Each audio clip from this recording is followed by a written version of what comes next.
untuk menanggapi fenomena seperti ini. Ya kalau terjadi di Ponpes Aswaja, ya saya gak kaget. Saya pertama baca berita ini di-share oleh beberapa netizen, saya gak kaget. Udah biasa. Begitu.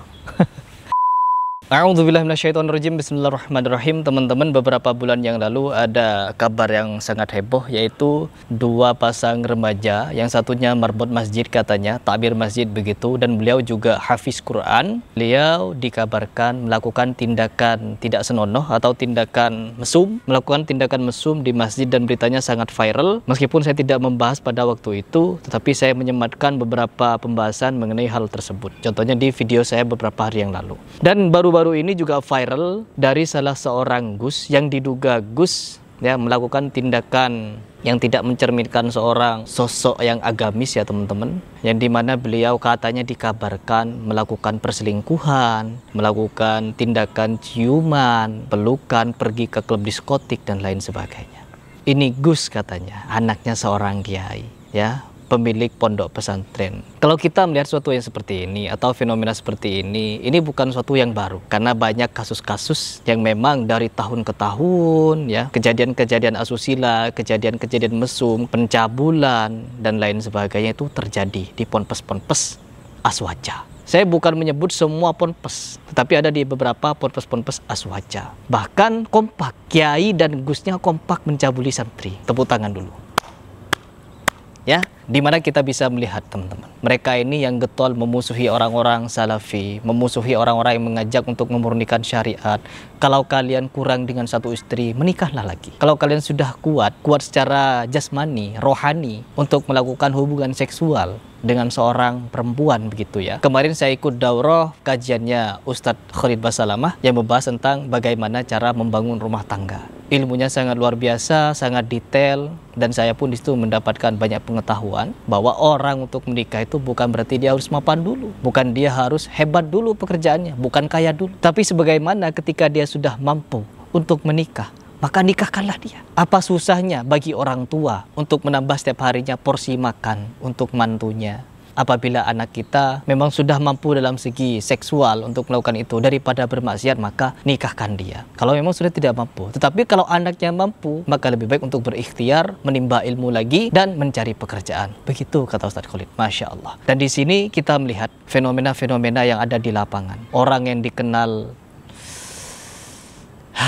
tokoh agama katanya, dia dianggap sebagai tokoh agama meskipun masih sangat-sangat muda, tetapi kabarnya dia berpacar-pacaran. Mulai kapan dalam Islam ada pacaran? Na'udzubillah min dzalik.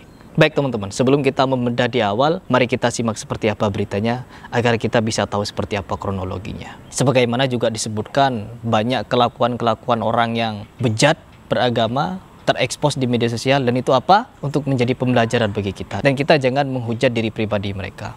Bencilah kemaksiatannya. Baik, coba kita langsung baca seperti apa beritanya. Ini ada videonya ya teman-teman. Sambil saya membacakan beritanya, kalian simak seperti apa isi videonya. Viral dugaan Zolavena cium Gus Zizan di diskotik hingga pernah tawarkan diri sebagai selingkuhan. Benarkah?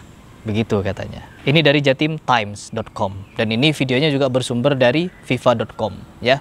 Berarti valid ya. Ada foto, ada unggahan. Jatim Times. Nama cucu Kiai kondang di Lombok, Gus Zizan, saat ini tengah ramai diperbincangkan publik.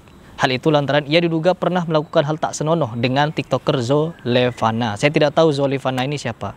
Di sebuah diskotik. Masya Allah, astagfirullahaladzim. Masuk ke diskotik. Saya saja sudah 8 tahun di Jakarta, belum tahu rupanya diskotik seperti apa. Saya belum tahu teman-teman. Dalam kabarnya, Zo pernah mencium Gus Zizan hingga ia juga pernah menawarkan diri sebagai selingkuhan Gus Zizan. Oh, selingkuhan artinya pacaran ya teman-teman. Dia punya pacar. Allahu Akbar. Kasus keduanya diungkap oleh akun @Jadori Forever. Akun Jadori Forever ini diketahui merupakan sahabat dari Luna yang merupakan mantan pacar dari Gus Zizan. Mantan pacar katanya. Pacaran teman-teman. Ya Allah. Gimana ini ya? Gimana ini? Muak sekali melihat mereka berdua bertingkah polos setelah melakukan hal paling tercela dan menyakiti sahabatku sendiri. Muak melihat keduanya bertindak tidak berdosa setelah melakukan hal yang paling hina dan menyakiti sahabatku sendiri. Tulis akun tersebut dikutip dari hari Selasa. Lalu akun Jadore Forever ini menjelaskan jika ternyata Zolevana pernah asal berciuman dengan Gus Zizan di diskotik bernama Pantom. Gus masuk diskotik, ciuman. Terus selain masuk diskotik ciuman, apa? Diskotik tuh, di diskotik tuh ada apa saja? Khomer ada gak di situ? Khomer, rokokan, cewean. Padahal pada momen tersebut Gus Zizan sedang berpacaran dengan Luna. Sedang berpacaran, teman-teman. Ya apa yang di-expect dari cewek yang asal ciuman sama Gus Zizan di Pantom? Pas posisi cowok masih pacaran sama temen gue. Dalam postingan tersebut terlihat momen saat keduanya sedang berada di diskotik. Zo tiba-tiba langsung mendekati Gus Zizan dan kemudian melakukan ciuman tersebut di diskotik. Dalam postingan selanjutnya diketahui jika kejadian ciuman tersebut terjadi pada tahun 2023. Literally pas mereka anniversary. Oh. Saya tidak berani membacakan lebih lanjut ya karena semakin gak jelas ya. Sudah pacaran, pergi ke diskotik, pergi ke tempat Allah, tempat maksiat. Izin bagaimana kepada orang tuanya? Bagaimana orang tuanya mengizinkan anaknya bergaul seperti itu? Bolehlah kalau orang yang tidak berpengetahuan agama. Ini yang dikatakan tokoh loh. Jadi contoh pacaran. Saya ketika sekolah SMP dulu, meskipun kenal dunia yang cinta-cinta monyet, juga saya merasa takut. Ya, merasa takut untuk mendekati perempuan. Anak sekarang sekolah agama yang katanya hafiz Quran, yang katanya pengetahuan agamanya bagus, ceramah di mana-mana, tetapi kelakuannya seperti ini, gak malu pergi ke diskotik atau apa. Saya tidak tahu ini beneran atau tidak, teman-teman. Tapi menurut informasi yang saya tangkap katanya valid. Tapi saya tidak mau menuduh. Saya tidak mau menuduh orangnya begini begitu. Saya tidak mau memperkirakan ini begini begitu atau orang tuanya salah mendidik atau apa. Memang kita ketahui bersama. Ini bukan rahasia publik, tetapi memang sudah terpublik bahwa kasus-kasus yang kebanyakan asusila, kebanyakan kasus-kasus yang tak senonoh, kasus-kasus pencabulan, tidak akan pernah kalian jumpai di Ponpes Salafi. Tidak akan. Di sini saya bukan membela Salafi ya, tapi memang faktanya seperti itu. Hanya terjadi di ponpes-ponpes seperti gus-gusan, kiai-kiaian, buya-buyaan. Yang satu buya-buya itu menganggap bahwa semua Tuhan di semua agama sama nyembah Allah. Yang satu lagi menyebarkan penyakit khurafat. Yang satu lagi menyebarkan doktrin gulu. Yang satu lagi Kenapa saya menjelaskan ada kitab yang namanya Fatulizar, yang dimana kitab itu mengajarkan khurafat, mengajarkan dan lain sebagainya. Saya jelas di sini menyatakan seperti itu karena memang setelah saya tanya-tanya kepada asatidz saya, jelas kitab itu isinya khurafat, sesat menyesatkan. Biar kalian tahu. Dan di sini juga saya sebagai seorang muslim untuk menanggapi fenomena seperti ini. Ya kalau terjadi di Ponpes Aswaja, ya saya gak kaget. Saya pertama baca berita ini di-share oleh beberapa netizen, saya gak kaget. Oh, udah biasa. Begitu.